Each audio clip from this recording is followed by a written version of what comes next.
영상을 시청하시기 전에 먼저 구독 버튼을 눌러주시면 진심으로 감사드립니다. 꼭 좀 한 번씩 눌러주셔요. 3일 천하 김옥균의 비극. 프롤로그 상하이 1894년 3월 28일 총소리가 울렸다. 김옥균은 바닥에 쓰러지며 천장을 올려다봤다. 붉은 피가 입가로 흘러내렸다. 그의 눈앞에 홍종우가 서 있었다. 왜? 자네가? 홍종우는 권총을 든 손을 떨고 있었다. 김옥균은 웃었다. 피를 토하며 웃었다. 결국 조선은 날 용서하지 않는구나. 그의 마지막 순간 43년의 인생이 주마등처럼 스쳐 지나갔다. 3일.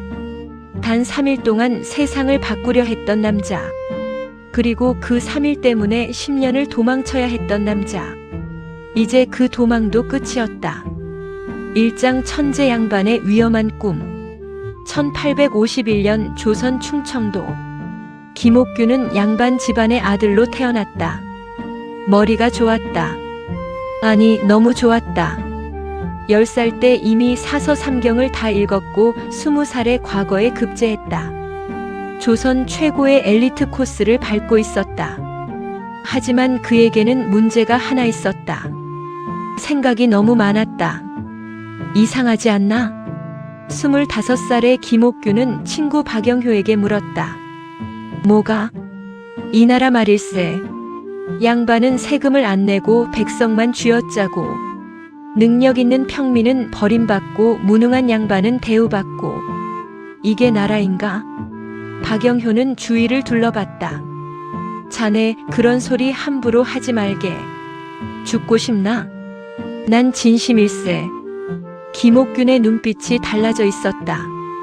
1870년대 후반 충격의 연속. 김옥균의 세계관을 바꾼 사건이 3개 있었다. 첫 번째, 강화도 조약 1876년. 일본 군함이 조선 앞바다에 나타났다. 위협적인 대포를 들이대며 통상을 요구했다. 조선은 굴복했다. 저 일본이라는 나라. 30년 전만 해도 우리만큼 약했다던데. 김옥균은 일본에 대해 미친 듯이 공부하기 시작했다. 메이지 유신, 서양 문물 수용, 신분제 철폐, 근대식 군대. 이거야. 이게 답이야. 두 번째, 일본 방문 1881년. 김옥균은 신사유람단의 일원으로 일본을 방문했다. 그곳에서 본 풍경은 충격 그 자체였다. 기차가 달리고 전신이 작동하고 공장에서 연기가 피어오르고 학교에서 평민 아이들이 공부하고 30년. 단 30년 만에 이렇게 바뀔 수 있다고. 세 번째, 청나라의 내정 간섭. 돌아온 조선은 지옥이었다. 명성황후와 민씨 세력이 권력을 쥐고 있었다. 그들 뒤에는 청나라가 있었다. 조선의 모든 결정에 청나라가 간섭했다. 우린 독립국도 아니잖아. 청나라의 속국이지. 김옥균은 밤마다 술을 마시며 절규했다. 이대로 가면 조선은 망한다. 이장 혁명가들의 비밀 모임. 1882년 서울 어느 기생집. 형님, 저도 동참하겠습니다. 25살의 서광범이 김옥균 앞에 무릎을 꿇었다. 주위에는 박영효, 홍영식, 서재필이 앉아 있었다. 모두 20대 후반 30대 초반의 젊은 관료들이었다. 김옥균이 입을 열었다. 우리가 할 일은 명확하네. 그는 종이에 빠르게 뭔가를 적었다. 김옥균의 14개조 개혁안 핵심만. 문벌 폐지 능력 있으면 누구나 관리 가능. 재정 개혁 양반도 세금 내라. 군대 개혁 근대식 군대 창설. 청나라와의 4대 관계 폐지 완전 독립. 일본 서양과 적극 교류. 이게 가능할까요? 서재필이 물었다. 왕이 허락하면 가능하네. 왕이 허락할까요? 김옥균은 대답하지 않았다. 사실 그는 알고 있었다. 고종이 결단력 있는 군주가 아니라는 것을. 명성황후가 절대 개혁을 허락하지 않을 것이라는 것을. 그렇다면 박영효가 조용히 말했다. 쿠데타밖에 없습니다. 방안이 조용해졌다. 쿠데타. 왕을 위협하고 기존 세력을 제거하고 강제로 개혁을 밀어붙이는 것. 목숨을 거는 겁니다.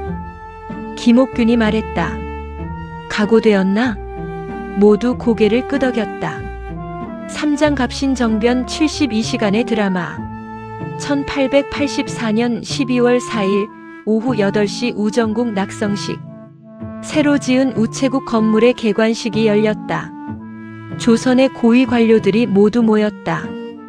김옥균과 동료들도 참석했다. 그들은 서로 눈빛을 교환했다. 오늘이다. 밤 10시. 불이야. 불이야. 건물 한쪽에서 폭발음과 함께 불길이 치솟았다. 사람들이 우왕좌왕했다. 바로 그때 역적을 제거하라. 김옥균 일당이 칼을 뽑았다. 그들의 목표는 명성황후 세력의 핵심 인물들이었다. 민영익, 조영하, 보수파 대신들이 차례로 쓰러졌다. 왕을 보호하라.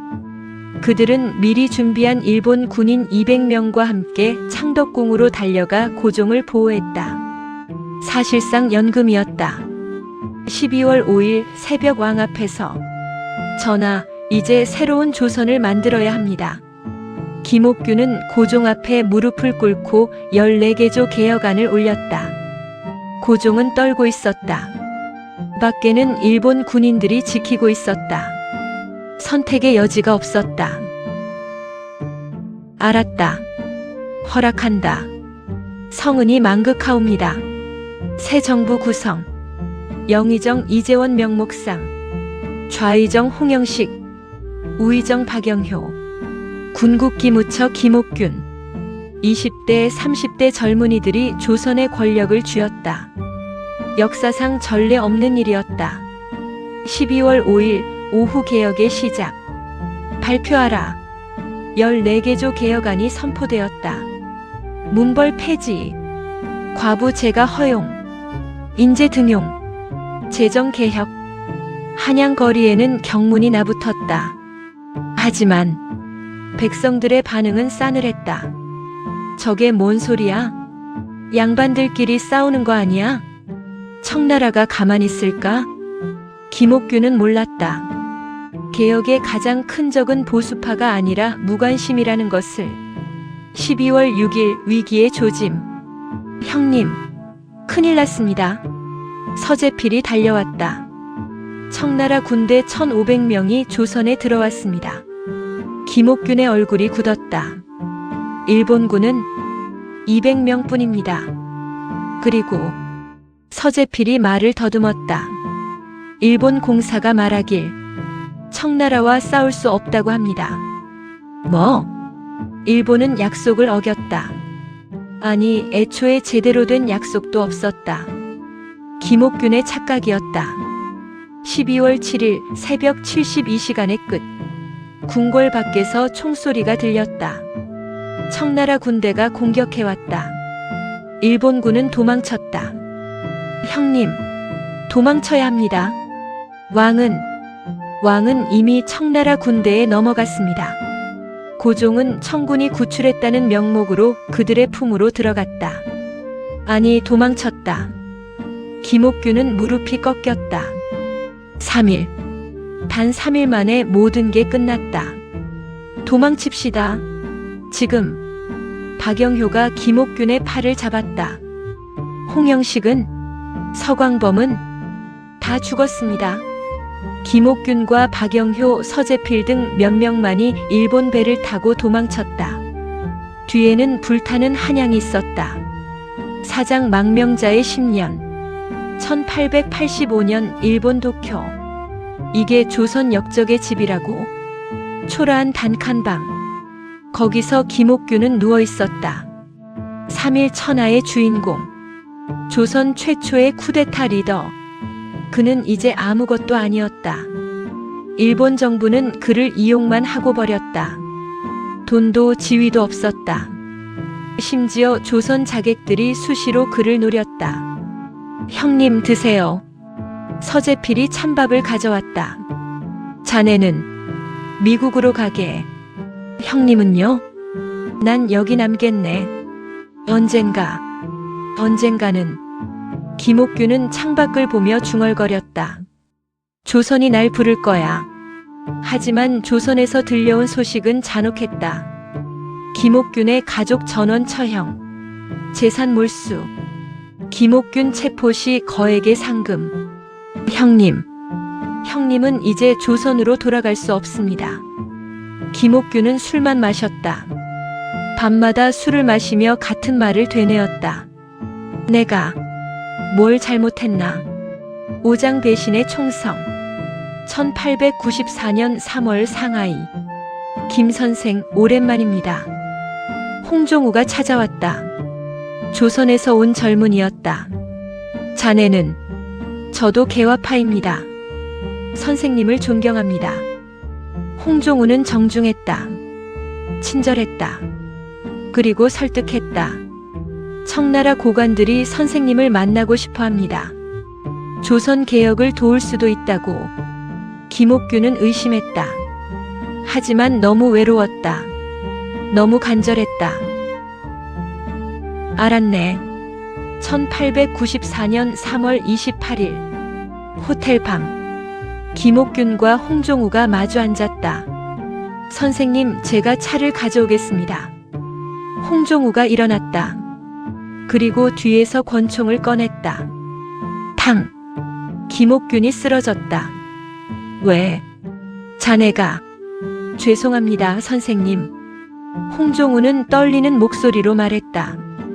저도 살아야 합니다.